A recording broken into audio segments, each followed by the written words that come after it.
രാമകഥാരസവാഹിനി അധ്യായം 76. ശ്രീരാമചന്ദ്രനോട് വിഭീഷണൻ പറയുകയാണ്, രാവണൻ ശിവഭക്തനാണ്. അതുകൊണ്ട് നമ്മൾ ലങ്കയിൽ പ്രവേശിക്കുന്നതിന് മുമ്പായി ഒരു ശിവലിംഗ പ്രതിഷ്ഠ നടത്തിയാൽ വളരെ നല്ലതാണ്. ഈ അപേക്ഷ രാമനെ സന്തോഷിപ്പിച്ചു. അവിടുന്ന് സമ്മതിച്ചു.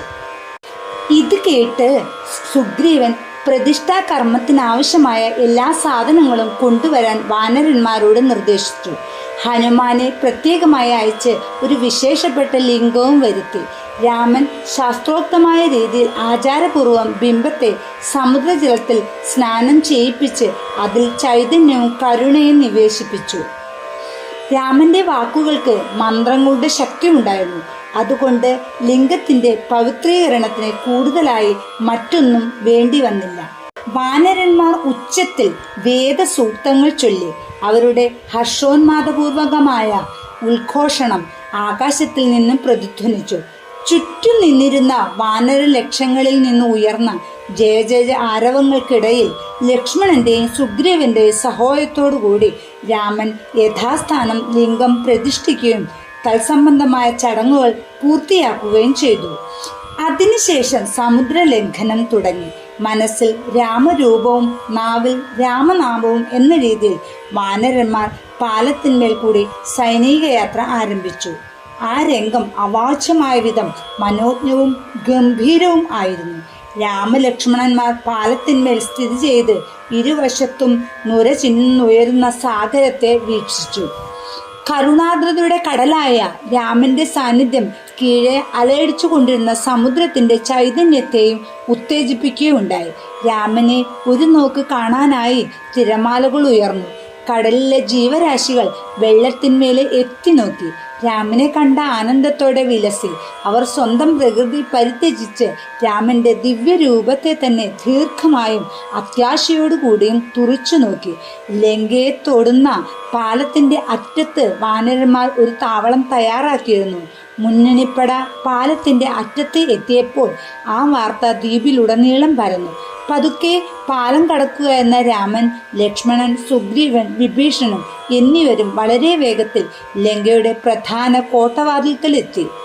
രാമന്റെ കൽപ്പന അനുസരിച്ച് വാനരന്മാർ മരങ്ങൾ തന്നെ പിഴുതെടുത്ത് ആനന്ദ നൃത്തം ചെയ്തുകൊണ്ട് ഫലങ്ങളെല്ലാം ഭക്ഷിച്ച ശേഷം കൊമ്പുകളും ചില്ലകളും കോട്ട മതിലിന് മീതെ കൂടി നഗരത്തിലേക്ക് തന്നെ എറിഞ്ഞു.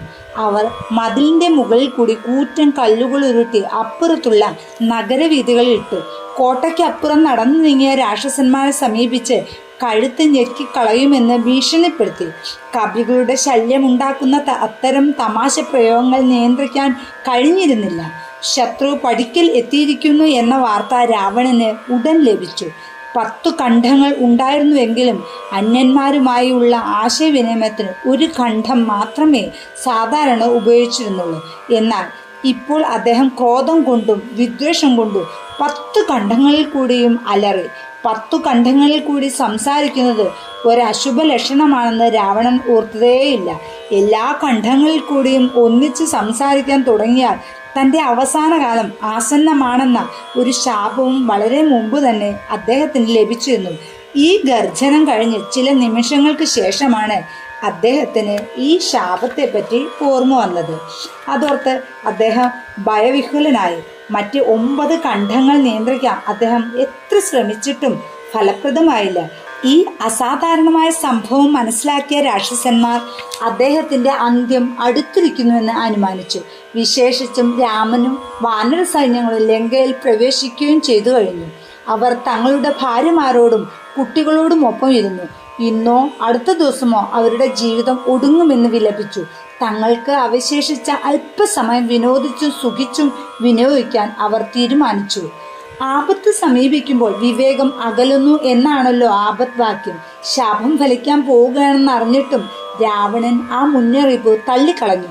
തനിക്ക് ആപത്തൊന്നും ഉണ്ടാവുകയില്ലെന്ന് തന്നോട് തന്നെ പറഞ്ഞു സമാധാനിപ്പിച്ചു. അദ്ദേഹം രാജ്ഞിയുടെ മുറിയിലേക്ക് പോയി. കാരണം ശാപത്തെപ്പറ്റി അറിഞ്ഞതുകൊണ്ട് താൻ പരവശനാണെന്ന് തൻ്റെ മ്ലാനവദനങ്ങളിൽ നിന്നും മന്ത്രിമാൻ മനസ്സിലാക്കിയാലോ എന്ന് അദ്ദേഹം ഭയപ്പെട്ടു. ഉത്കണ്ഠ കൊണ്ടും പ്രാണവേദന കൊണ്ടും അദ്ദേഹം തന്നിൽ തന്നെ ആണ്ടുപോയി. എൻ്റെ സഹോദരി അവരുടെ കൈകളിൽ പെട്ടപ്പോൾ ചെയ്തതുപോലെ അവർ എൻ്റെ 10 മുഖങ്ങളിലെ മൂക്കും കാതുകളും ഛേദിച്ചു കളയുമോ? അല്ല, അവർ തലകൾ അരിഞ്ഞു കളയുമോ? ഈ ഭയങ്ങൾ രാവണനെ പിടികൂടി. അദ്ദേഹം മണ്ഡോദരിയെ ആ മുറിയിൽ കണ്ടു. രാവണൻ നിരാലംബനായിരിക്കുന്നുവെന്ന് അവൾക്ക് മനസ്സിലായി.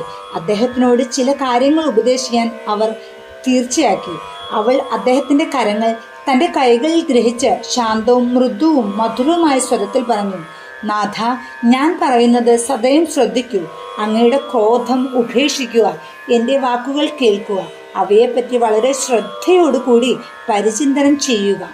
ആദരം കൊണ്ടും ഭക്തി കൊണ്ടും നമുക്ക് സ്വവശത്തേക്ക് കൊണ്ടുവരാൻ കഴിയുന്നവരെ ജയിക്കുന്നതിന് വിദ്വേഷവും എതിർപ്പും മൂലം ശ്രമിക്കരുത്.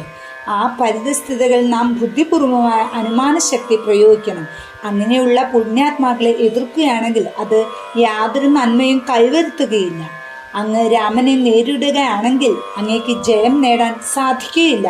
മിന്നാമിനുങ്ങിന് സൂര്യനെ തോൽപ്പിക്കാനാവുകയില്ല. ഞാൻ പറയുന്നത് കേൾക്കൂ. ഈ സമയത്തെങ്കിലും സീതയെ സുരക്ഷിതമായി തിരികെ ഏൽപ്പിക്കുക. അദ്ദേഹത്തെ നമസ്കരിക്കുകയും മാപ്പിന് അപേക്ഷിക്കുകയും ചെയ്യുക. അങ്ങയുടെ ജീവൻ അപകടപ്പെടുത്താതിരിക്കുക. ലങ്കയെ നശിപ്പിക്കാതിരിക്കുക. നമ്മുടെ സ്ത്രീകളുടെയും കുട്ടികളുടെയും ജീവൻ ബലിയർപ്പിക്കാതിരിക്കുക. യുദ്ധം ചെയ്യണമെന്ന അങ്ങയുടെ തീരുമാനത്തിൽ ഉറച്ചു നിൽക്കരുത്. അത് അങ്ങയുടെ പുകൾപ്പെട്ട ഗുണങ്ങളായ ഈശ്വരഭക്തിക്കും അർപ്പണ സ്വഭാവത്തിനും എതിരായിരിക്കും. ഈ ദാരുണമായ തീരുമാനത്തിൽ തന്നെ അങ്ങ് നിർബന്ധം കാണിച്ചാൽ നാളിതുവരെ അങ്ങ് പ്രസാദിപ്പിച്ച പരമശിവൻ പോലും അങ്ങയെ പരിത്യജിക്കുമെന്നത് തീർച്ചയാണ്. സൽക്കർമ്മങ്ങൾക്ക് മാത്രമേ ഈശ്വരകാരുണ്യം നേടാനാവുകയുള്ളൂ. ഇത്രയും നീചമായ കർമ്മങ്ങൾക്ക് ഈശ്വരൻ എങ്ങനെ നല്ല പ്രതിഫലം തരാൻ കഴിയും? രാവണന്റെ തെറ്റുകൾ തിരുത്തി നന്നാക്കാനും അദ്ദേഹത്തെ നാശത്തിൽ നിന്ന് രക്ഷിക്കാനും ശ്രമിച്ചുകൊണ്ട് മണ്ഡോദരി ഇങ്ങനെ ദീർഘനേരം സംസാരിച്ചു. പ്രഭു, അങ്ങ് എനിക്ക് എൻ്റെ സ്വന്തം ജീവനെ പോലെ പ്രിയപ്പെട്ടവനാണ്. ശ്രദ്ധിക്കൂ, രാമൻ സാധാരണ മനുഷ്യനായ രാജകുമാരനല്ല. മധുകൈടഭന്മാരെ നശിപ്പിച്ച അതേ ആൾ രാമനായി വീണ്ടും വന്നിരിക്കുകയാണ്. അദ്ദേഹം ഹിരണ്യാക്ഷനെയും ഹിരണ്യകശിപുവിനെയും വധിച്ച് ബലിചക്രവർത്തിയെ പാതാളത്തിലേക്ക് താഴ്ത്തിയ പ്രഭുവാണ്. 1000 കൈകളുള്ള കാർത്തവ്യാർജുനന്റെ ഗർവം നശിപ്പിച്ചതും ഈ രാമനാണ്. അപ്പോൾ വെറും 20 കൈകളുള്ള അങ്ങയുടെ പരാക്രമത്തെപ്പറ്റി വമ്പു പറയുന്ന എന്തിനാണ്? ലോകം മുഴുവൻ രാമനെ ആരാധിക്കുന്നു.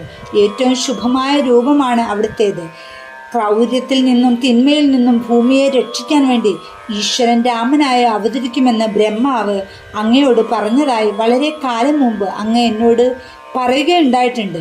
അങ്ങ് ഓർക്കുന്നില്ലേ? ഇതെല്ലാം അറിഞ്ഞിട്ടും അങ്ങ് എന്താണ് ഈ മാർഗം ഉപേക്ഷിച്ച് സത്യം അംഗീകരിക്കാത്തത്?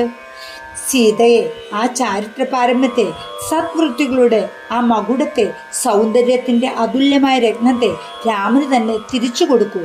അനന്തരം നമ്മൾ നമ്മുടെ പുത്രനെ ലങ്കയുടെ ചക്രവർത്തിയായി വാഴിച്ച് ശിഷ്ടകാലം ശാന്തിയിലും ആനന്ദത്തിലും രാമസന്നിധിയിൽ തന്നെ കഴിയാം. എത്ര ഭാഗ്യശാലിയാണ് അങ്ങയുടെ സഹോദരൻ വിഭീഷണൻ. രാമകാരുണ്യത്തിൻ്റെ ശീതളഛായയിൽ ചരിക്കുകയാണ്. ഇപ്പോഴും സമയം വൈകിയിട്ടില്ല. ഈ നിമിഷത്തിൽ തന്നെ ലങ്കയുടെ പ്രവേശനദ്വാരത്തിലെത്തിയ രാമന്റെ സമീപത്തേക്ക് ഓടിച്ചെല്ലൂ. മാപ്പിനപേക്ഷിക്കൂ. രാമനെ ആശ്രയിക്കൂ. സംസാരിച്ചു കൊണ്ടിരുന്നപ്പോൾ മണ്ഡോദരി കരഞ്ഞിരുന്നു. ശരിയായ സമയത്തു തന്നെ മുന്നറിയിപ്പ് സ്വീകരിക്കാനും തന്നെയും സാമ്രാജ്യത്തെയും ജനങ്ങളെയും യശസ്സിനെയും രക്ഷിക്കാൻ അഭ്യർത്ഥിച്ചുകൊണ്ട് അവർ ആത്മനാഥന്റെ പാദങ്ങളിൽ വീണുരുണ്ടു. രാവണൻ അവളെ എഴുന്നേൽപ്പിച്ച് നിർത്തി കണ്ണുനീർ തുടച്ചു. അദ്ദേഹം പറഞ്ഞു, പ്രിയപ്പെട്ടവളെ, നീ ഇങ്ങനെ ശുഭതയായത് എന്തിന്? ഈ ഭയവും ഈ ധൈര്യക്ഷവും എവിടുന്ന് വന്നു? കേൾക്കൂ, എന്നേക്കാൾ ശക്തനായി ഈ ലോകത്ത് ആരുമില്ല. എൻ്റെ ഭുജബലം കൊണ്ട് ഞാൻ അഷ്ടദിക്പാലകന്മാരെ പരാജിതരാക്കിയിട്ടുണ്ട്. മൃത്യു പോലും എൻ്റെ അടുത്തു വരാൻ ധൈര്യപ്പെടുകയില്ല. നീ ഭയത്തിന് അധീനയാവരുത്. എൻ്റെ പരാക്രമത്തിൻ്റെ ആഴവും പരുപ്പും അറിയാതെ ഞാൻ കേൾക്കെ ആ ദുർബലനായ രാമനെ പുകഴ്ത്തി പറയുകയാണ്. ഈ വാക്കുകളോടുകൂടി അദ്ദേഹം രാജ്ഞിയെ വിട്ട് സഭാതലത്തിലേക്ക് പ്രവേശിച്ചു. ഇതിൻ്റെ തുടർച്ച 37-ാം അധ്യായത്തിൽ. ജയ് ശ്രീറാം.